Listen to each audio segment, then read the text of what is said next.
Coming up on this episode, me and Dave delve into the winter mindset and how to make the best of your winter. Enough of hot girl summers, it's all about average dudes autumn now. There's so much to be enjoyed for winter, but then so many of us just dread the rain, the dark days, and try to get through it as quick as possible. So enough of that, and let's start making some changes. Not just to the way we live our lives, but our mindset towards our lives and everything around it. So let's go get into it.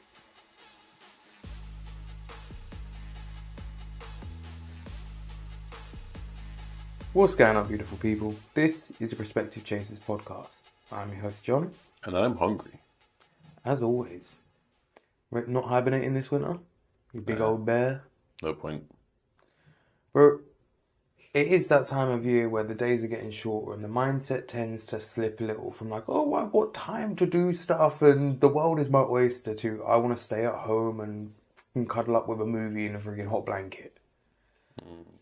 But I know myself, I dread the shorter days because you just feel like you can get less done, especially doing things outside or just general day-to-days. When we actually get into the deep of it and it's getting dark by 4 or 5 o'clock in the evening, your day just feels like it's gone. Yeah, for sure.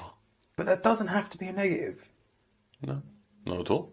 For myself, there's a fair few movies I'd like to catch up on. Little ones getting to that age now where we can watch more seasonal movies and actually enjoy that time. So I think that's the kind of goal for me over the next few months is freaking enjoying the winter. Enjoying the shorter days. Obviously Christmas with little one, that's going to be something to look forward to. And there's so much that is going to be a positive. I don't want to harbour that doom and gloom of previous winters. Because for so many of us, we seem to be in that routine of just winter, everything goes in the bin. Yeah. And then we'll switch back on in summertime or whatever. But then some of the most successful people out there, they don't view their lives in weekly chunks like most of us do. And when you're looking at the week side of things, you do think, oh yeah, this day's done or that day's done. But when you can actually embrace it for a whole season or look at it as quarters or just zoom out that little bit more, you figure out there's far more to life. That there's a lot more you can fit in. Like that old saying of most people underestimate what they can do in a year, but overestimate what they can do in a year, but underestimate what they can do in 10. If we're always looking at what we can get done in the week instead of the year or a few months, there's so much that we're going to miss. So what parts of winter do you actually enjoy other than pumpkin spice lattes? Can't stand pumpkin spice lattes, quite frankly. It's an absolute I don't like coffee, so disgrace to coffee, quite frankly. Ugh. God damn. What do I enjoy about winter? Getting things done is what I enjoy about winter. I don't understand why people like to spout off this whole winter arc mindset shift nonsense. Why is your mindset shifting? I get that your activities might shift. I like to play golf. You can't do that as much in winter. I can still do it, but it's not as feasible with timings, everything like that, right? You don't get the twilight 9 holes at 8 at night. Sure. I can still do it, though. Not as nice. I can still do it, though. You know what I mean? Why? I don't understand it. Why would my mindset shift because autumn and winter's here? I still want the same things. The only thing that changes is the level of things you can do outdoors. I fully get that, especially for yourself being a parent. That does make things tough. Because you got to get real creative real fast. And you don't get a break. You know what I mean? None of you get that chance to go outside and just stretch your legs and just blow off some steam. But that aside, why does the mindset have to shift? Surely you want the same things in winter that you wanted in the summer. In terms of progression and comfort and lifestyle and things like that. Surely the only thing that changes is that in the summer when the days are longer, you want to fart ass about more. Or you want to go explore more. I think a big chunk of it's going to be the kind of festive period of Christmas and that. Because for most people, that's when they're going to think about slowing down, enjoying time with their family, loved ones and everything. Christmas jars me. Oh, God. Here we go. Christmas jars me. It just destroys momentum for 2 whole weeks. Bro, everything you do stalls for 2 weeks, man. It's jarring. Bro, again, if you're a parent, you're probably thinking about Christmas 2-3 months in advance. Jarring. So if you're planning things, all that planning, all that thinking, all that doing for a day, It's jarring. I'm sorry. It's jarring. And like, I'll look forward to this Christmas. It'll be the first one where me and my missus will have our own place. Great. But the whole season is just jarring. It's so annoying. It's long. But I think that's why people carry so much kind of angst and because all of the stress of that, like, bro, it's stressful enough with one kid. Like, if you had 3, 4, 5 kids or more in some people's cases. Oh, that's your fault, man. I hear that. You know what I mean? Y'all should have learned from the first 2. If you didn't learn from the third, that's on you. We need to do a whole, like, Big Dave goes on a rant for Christmas episode. That should be like our Christmas special this year. I'm sure we will. It'd be the Christmas special. Instead of just be like, oh, like, everything's good. Just be like, this is annoying, this is long, this is stupid. I mean, there are loads of good things about Christmas and the festive season, but I just think it causes a lot of that stress that you're talking about. It causes chaos, disruption, pandemonium, drama, anxiety, stress. Freaking debt. Yeah. Debt, yeah. But that's the thing, like, I think as well, because we have such a kind of half-assed winter in that sense, like, don't get me wrong, it gets cold here, but it don't get, like, festive like you'd think. Like, we don't have snow or very often, or if we do, it brings the whole country to a freaking standstill. So you can't really enjoy it for just what it is, do you know what I mean? So, I don't know, I think it's a lot of that kind of angst of just all of the different things around the season, do you know what I mean? But fighting the tide ain't going to help you. So, like, enjoy it. From go splash in some muddy puzzles. Embrace your inner Peppa Pig. Do you know what I mean? Like, whatever it is. Like, roll around in some fallen leaves or... Man, go get some crisp, fresh air upside your face. Do you know one thing? It'll wake you up real fast. Bro, the mornings... And, bro, just getting away from that, like, humidity and the mugginess of everything. Like, but people are so hard to please. In the middle of summer, they're like, oh, it's too hot. I can't unstick my balls from my legs and all of this stuff. And then they're freaking in the winter, they're moaning their nipples could cut glass. Like, what the hell? Like, there is no happy medium with these people. No, but I find I wake up better in the winter.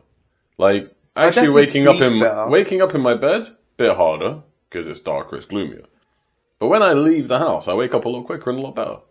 In the summer, I'm kind of driving, I'm like, whereas in the winter, I'm like, I'm awake, it's cold. It's cold. You know what I mean? It wakes you up so much quicker. Yeah, I suppose that's why a lot of people preach having like cold plunges in the morning or whatever else, because it just spikes those endorphins and contrast that. And therapy, it really gets you like, okay, cool. Like, I'm awake, I'm here, I'm in my body. Man, just get out there, be productive and get things done. But that's the thing. I think it's just harder to get moving in the winter months. And again, like, sometimes you've just got to embrace that challenge. Like, understand that if everybody's taking that kind of, oh, I want to take my foot off the gas. Well, if you keep your foot on, you're going to progress while they fail. Like, it's that whole thing of like, if you're talking about training and that, you chuck on a hoodie and you grind it even harder. So then when summer comes back around, you've got a better body than freaking last year. For sure. I mean, that's my whole kind of issue. I think we spoke about this last year, wasn't it, with the winter arc stuff. That's kind of my biggest issue with that, is that they kind of preach a lot of things that you should be doing all year round anyways. You shouldn't just start moving because it's winter. You should move all year round because you want your body to run in an optimum way. Yeah, but I think you know what I mean? During winter, there's just more of a call for it to, like, again, if you don't keep moving, if you don't keep warm in that sense, like keep the momentum in your body, you will feel stiff, you will ache, you will feel lethargic. That'd be the same in the summer, dude. We're not in caveman times anymore, right? We all have we have homes that we can heat and that we can cool down for a small fee. Of course, I'm not saying it's easy, but we can, right? So it's a nonsense, man. Like, it's just silly. Like, you don't need cults, man. You don't need stupid doom scrolling to tell you to go train or to go move. You should feel the primal instinct. Your body wants to move. Like, this is happening to me at the moment. If I don't move in a certain way for a long enough period of time, my body starts to go, hey, you need to do this, dude. So just listen to your body in that sense. Just use winter to just be productive. You're going to spend way more time inside than you normally do. Summer's gone. I had a fantastic summer. I'm mourning the fact that summer's over this year, and I'm never normally like that. Normally I'm like, thank God I can cool down. But I actually kind of miss it, man. It was a good summer. But I'm not going to cry about the fact that I'm going to spend more time inside. I'm going to just use it. I'll start training more naturally because it's an indoor activity, which means I don't need to go outside, get cold, muddy, wet, or whatever. I can just train. I'm going to naturally start planning things because I'm going to have more time. Because I'm going to be inside. There's going to be less plans. There's less social stuff. So I'm going to get bored. So I'm just going to plan. Read a book. Like, learn a recipe or something. Like, do some financial planning for your next quarter, or plot some 5-year goals, some 10-year goals. Do a little bit of research on something. Listen to a new podcast. This one. Like, you'll find things to do, but find useful things to do so you don't get stuck on your phone churning useless crap for 6 months. And you'll come out of it so much better for it. But that's the thing, and I've said it before, but again, I think people look for that path of least resistance. So binge watching a show or whatever else, that's far less effort when you're feeling all doom and gloom instead of getting your stuff in order. Whereas 100%. if you get yourself in order, whatever it may be, whether it be friendships, finances, work stuff or whatever, if you spend that time, that extra downtime to get that all in order, you'll spring into next year far better off. Like, if you spend 100%. a solid 2 to 3 months planning out how your next year's going to look, opposed to just 100%. stumbling into it. 100%, man. But this is where it ties back to what I said earlier on about using that whole year. Instead of just thinking, I need to get through to Friday or Saturday or whatever day is your day of choice. Actually going, okay, cool. Well, what can I do over this next month, 2 months, 3 months or whatever? Because it's going to be getting periodically, not actually going to probably hit the worst of it until January, February anyway. Yeah, it's usually that. So you've got a couple of months before things get real brisk or real uncomfortable outside. You've got time to kind of plan some stuff and actually say like, okay, cool. Well, where do I want to take things? And use it to your advantage instead of just going, oh, I don't like it. I don't like it. How can I escape it? 100%. Don't get me wrong. There are going to be some people that are in the position to go, yeah, I'm just going to go somewhere warmer for a few months. Cool. This one ain't for you. Maybe there's other aspects of life that you could use that time to focus on, or again, if you're in that position where you can just escape, by all means escape. Like, don't be miserable by choice. So there's so many ways in which you can navigate it for yourself. And if you take somebody else's kind of routine or somebody else's plan for the winter and that, you're just gonna get caught up in that keeping up with the Joneses kind of thing. Like, not everybody's going to be able to have their friggin' winter in the Maldives or wherever else. So if you can just embrace where the hell you are, but again, that always starts with taking the time to sit down with yourself. Ask yourself, where are you? And what do you want to do? Where do you want to go? 100%. Actually using that time to channel inward instead of just moaning. Do you know, I think that's the perfect use of autumn and winter. Winter more so. Autumn, you can still be kind of sociable, to be fair. Like, it's my favourite kind of weather. Like days like today. Blue sky, the sun's out, but it's just a little brisk. Perfect day. But winter's those months where you should sit down and go, what am I doing? What am I doing? Ask yourself. Because it's probably where you're most likely to be the most critical in your head. Is probably in winter. Because it's so dark and it's so bleak and it's always raining and it's bloody cold. You're going to be negative. And I'd be interested to see if you just wrote stuff down, like you kind of journaled for a little while or whatever, right? Or just wrote all sorts down. Like, literally, any ideas you have. Like, I have some business ideas, or what I feel about myself today, or what I think about this.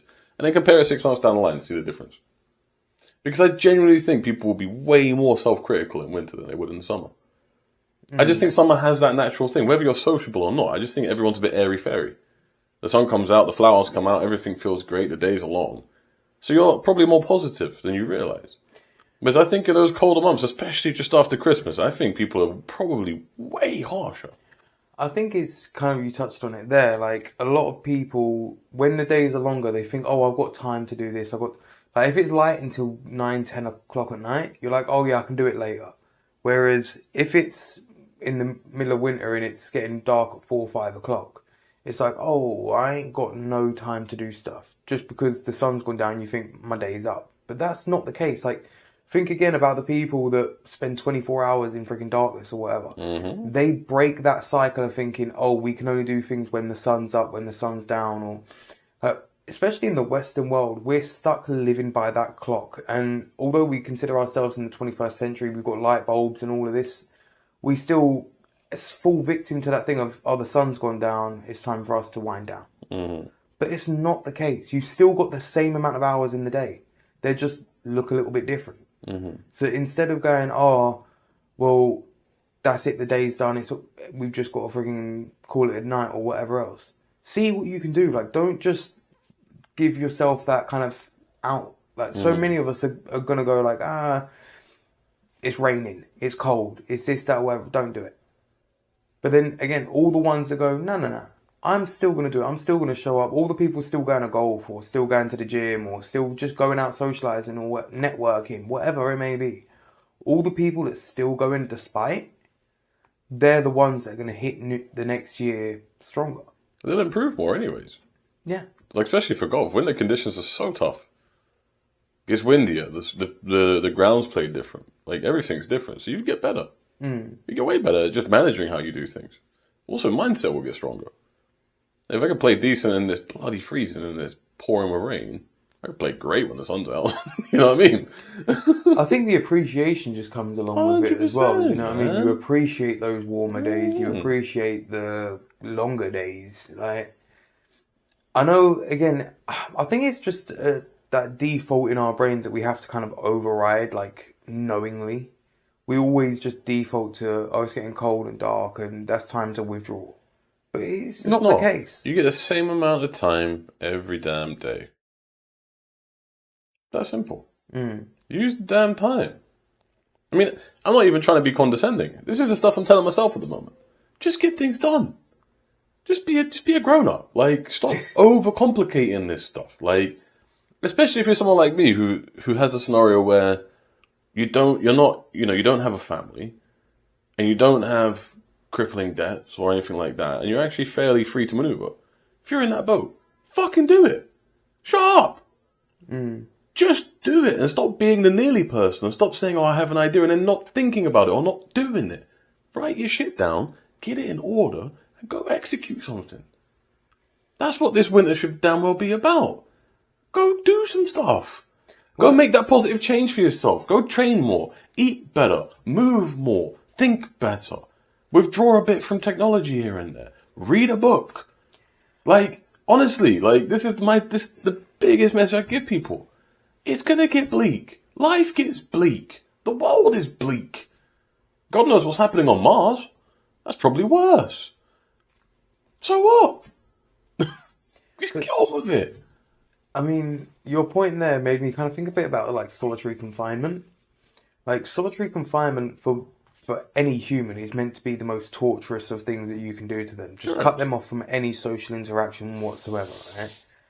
But the ones that come out of it the best are the ones that throw it into journaling, write books, and they actually channel it into something instead of just suffering and going, oh, well, this is my fate. Them ones will go crazy. But the ones that go, do you know what? I've got time to actually be present. It's a good moment. Be here. Yeah.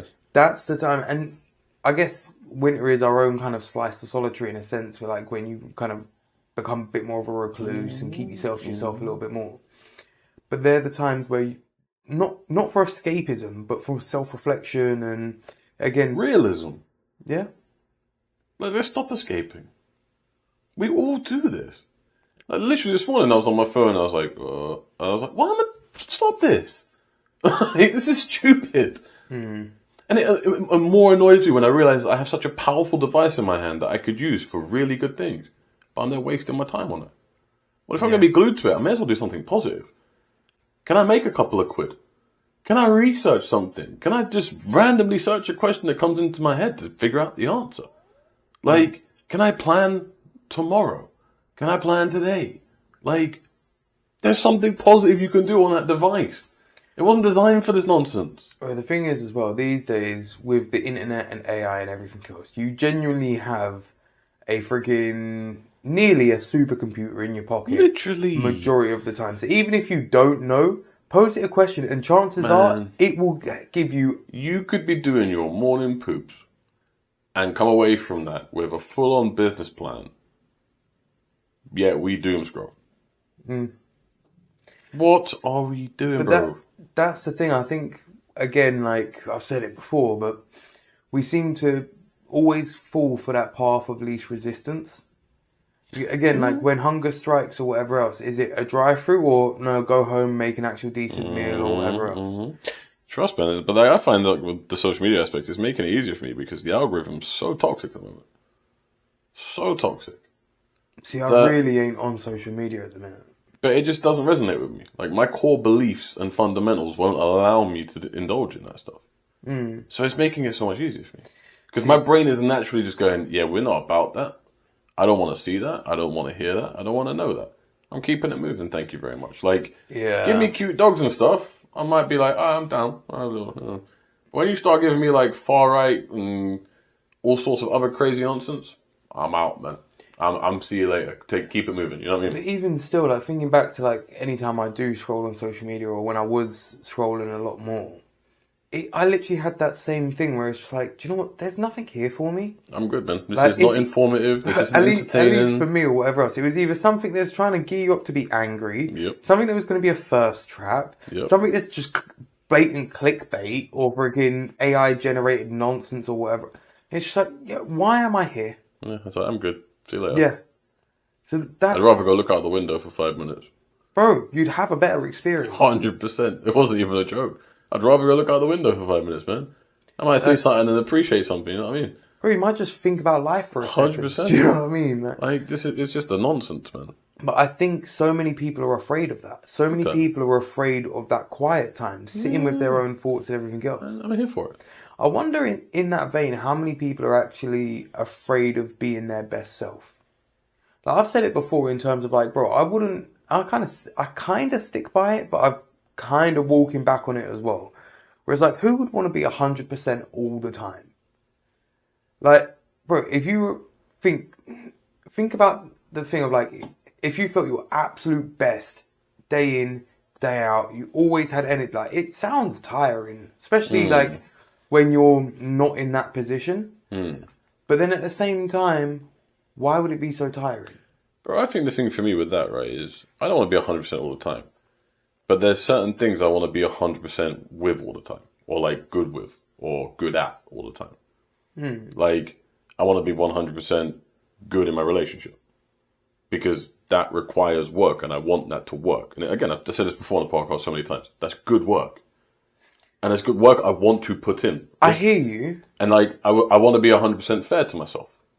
You know what I mean? Like, I don't want to be there sitting there, like, whipping my own back because I did. Like, I don't want to be 100% all the time, man. There's times where, like, man, I'm going to take a knee for a second. I'm okay just taking a breath, man. Like, hit me, leave me alone for a minute. You know what I mean? Even with that being said, right, this is probably just the skeptic in me or whatever you want to call it, but, like, even with the relationship, I don't think you'd want to be 100% all the time because then you'd either start taking it for granted or being like, whoa, something's sus here.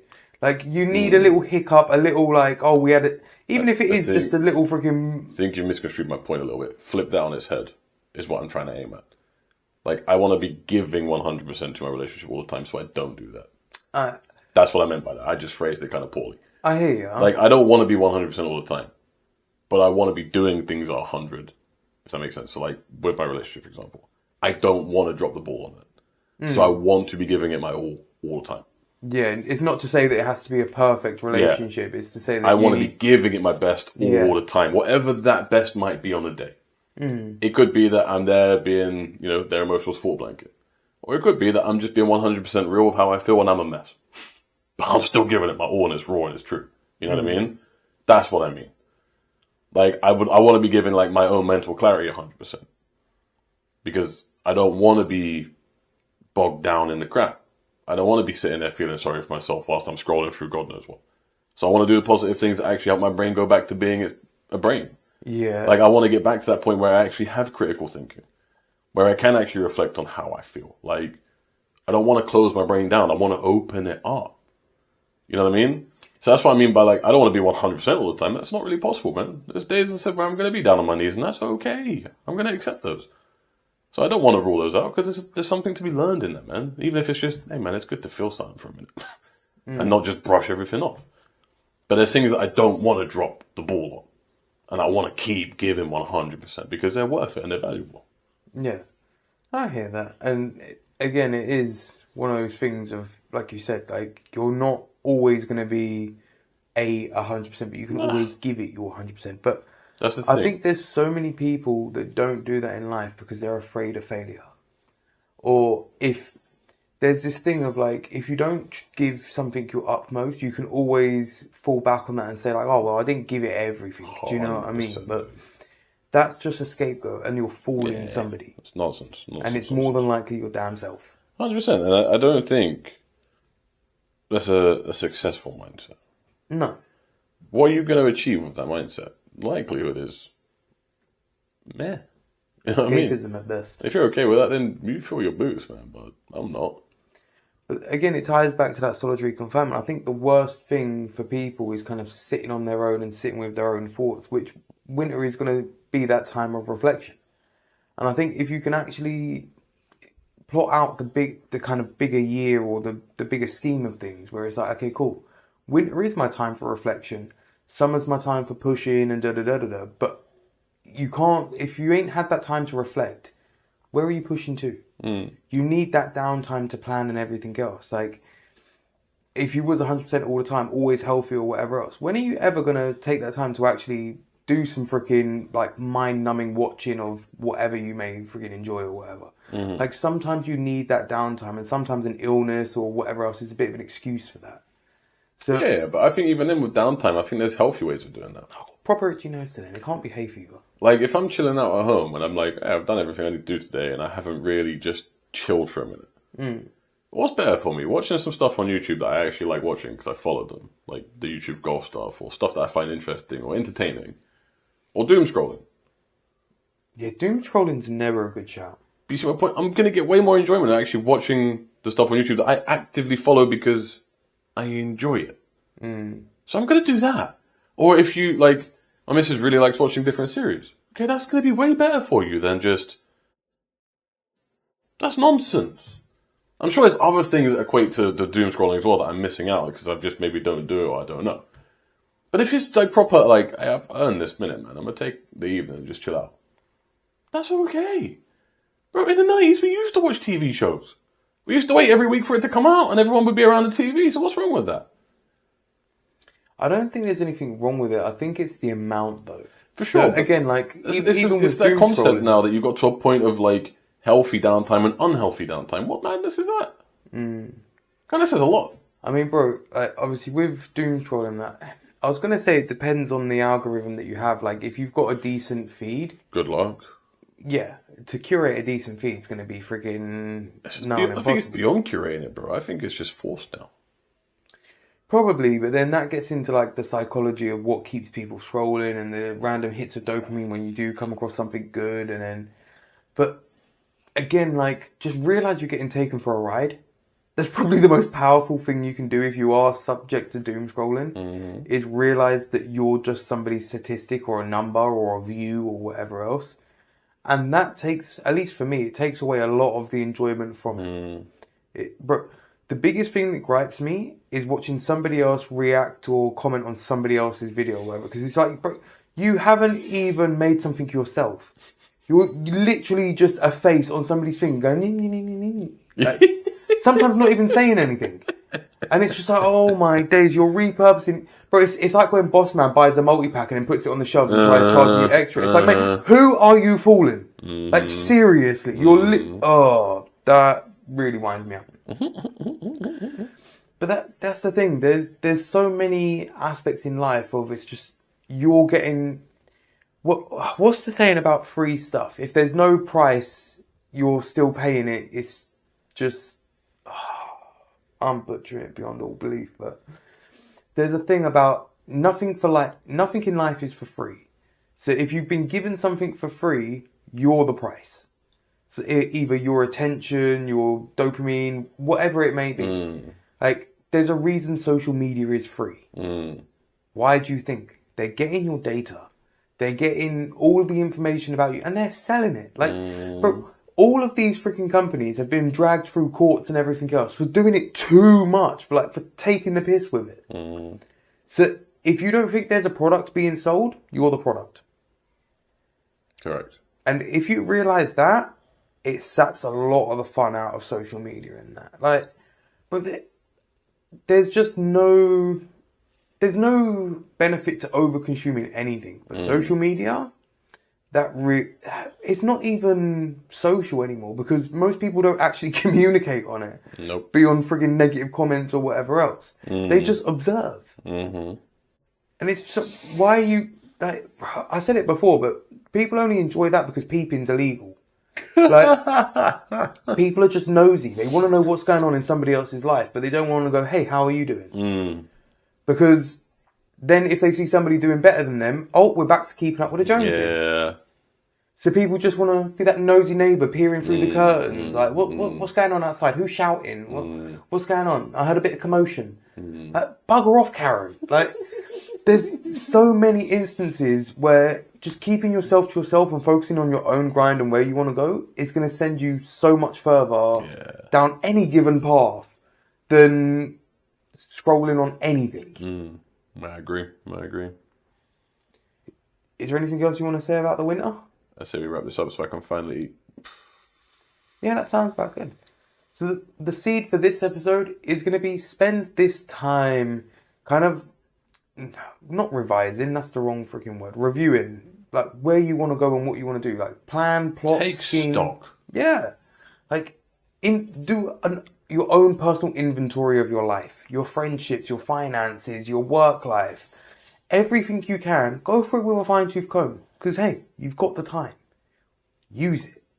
The sun may go down earlier, but that doesn't mean you have to call it a day earlier. Make the most of your time. Don't just waste it away. Don't just try to survive it or get through it. Actually put it to use. Don't waste your life. Most of us, we're going to live to 80 if we're lucky. That's 30,000 days. How many of them are you going to waste? Because winter comes around every year. And it lasts a few months every time. So how many of those days are you going to waste? All the best. We'll catch you on the next one.